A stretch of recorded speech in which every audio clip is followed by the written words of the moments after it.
This week's Torah portion, Parsha Yitro, contains within it the giving of the 10 commandments, the Aseret HaDibrot, on Mount Sinai to Moshe and to the Israelites. And the first of those commandments is what we're going to investigate today. This is in Exodus chapter 20, verse 2. Anochi Hashem Elokecha, I am the Lord your God, Asher Hotzeiticha me'eretz Mitzrayim, mibeit avadim. I am the Lord your God, who took you out of Egypt from the house of bondage. And then the next verse goes on, Lo yelecha Elokim acherim al panai. You should not have other gods before me or instead of me. The commentators wonder about the phrase, who took you out of Egypt. Why was it not enough for God simply to say, Anochi Hashem Elokecha, I am the Lord your God, don't have other gods before me? Why does God add, Asher Hotzeiticha me'eretz Mitzrayim mibeit avadim, that took you, I'm the God that took you out of Egypt? So Rashi gives several explanations. One of them is as follows. Lafi shahayu shom'in kolot harbeh, because the Israelites, during the giving of the Torah, heard many voices. This is going to be Shene'emar et hakolot. As a verse later in this chapter, verse 15, will say explicitly, Kol ha'am ro'im et hakolot. All the people saw the sounds or saw the voices, ve'et halapidim, and the flames, which is an interesting verse later on. But what's Rashi going to do with this idea? Kolot ba'in me'arba ruchot u'mina shemayim u'mina aretz. These voices or these sounds or the sounds of God emanated from every direction, from the heaven and from the earth. And then Rashi concludes, Al tomru reshuyot harbe hen. And therefore you should not say that there were multiple gods or multiple deities speaking here. So that's an interesting comment by Rashi, that it seems to imply that because of the description the Torah is going to give several verses later, that the Israelites heard a cacophony of sound or voices or speaking, that they might attribute these sounds to multiple gods. And therefore, that's why God says, I'm the Lord your God that took you out of Egypt. So there's still something which needs to be explained, meaning why does this phrase, I'm the Lord your God that took you out of Egypt, how does that solve the problem of the Israelites hearing multiple voices and maybe thinking that there's multiple gods? So the Gur Aryeh, the Maharal, in his super commentary on Rashi, delves further and explains this question. Lafichach, therefore, Amar, that's why God said, Anochi Hashem Elokecha asher tzaticha me'eretz Mitzrayim, I'm the Lord your God who took you out of Egypt. Ki hu levad asher hotziam v'lo hayu misupakim behotza'ah.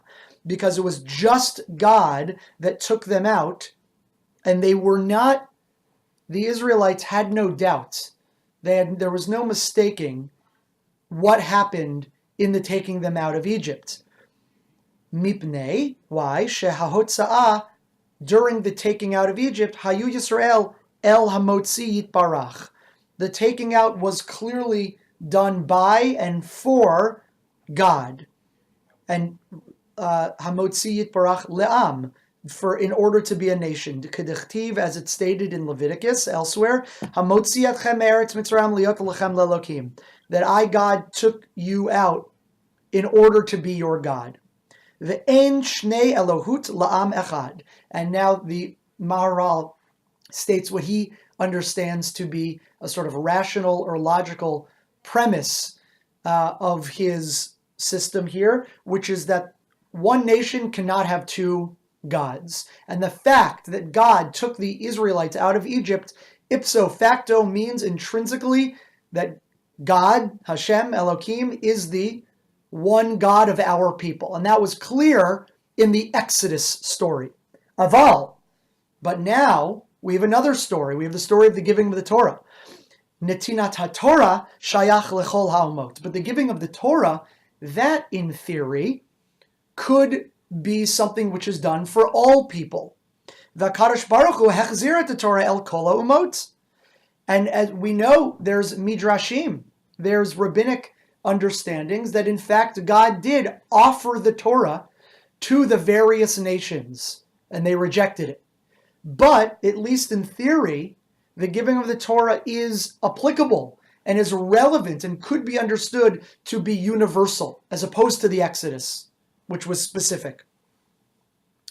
Ukasher sham'u kolot harbe, and when the Israelites heard these multiple voices or sounds, hayu mesupakim, they had a doubt. Shema harbe elokut notnima Torah.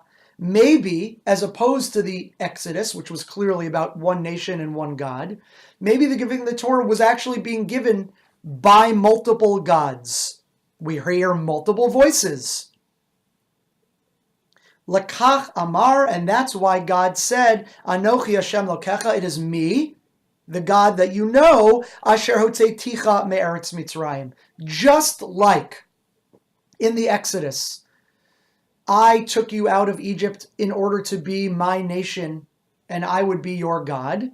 And we know, we have this idea, apparently the Maharal believes that we all are aware of, that a nation can only have one God.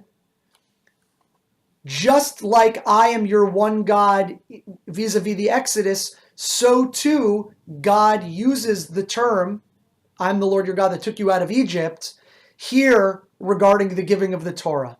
At Har Sinai, at Mount Sinai, the experience of my giving you the Torah is like the experience of the Exodus, in that it too here is just one God, me, Anochi.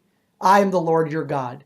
So that particularism that we experienced, that you Israelites experienced during the Exodus, that same particularism is relevant here in the giving of the Torah, that it's just between one God and the Israelites, even though in theory, apparently, giving of the Torah is a concept that could be applied universally. It is here being applied particularly within the context of a relationship between God and the Israelites. So I think it's a really beautiful explanation by the Maharal, which brings in this interesting theological idea that one nation is an Am is intrinsically connected to a God.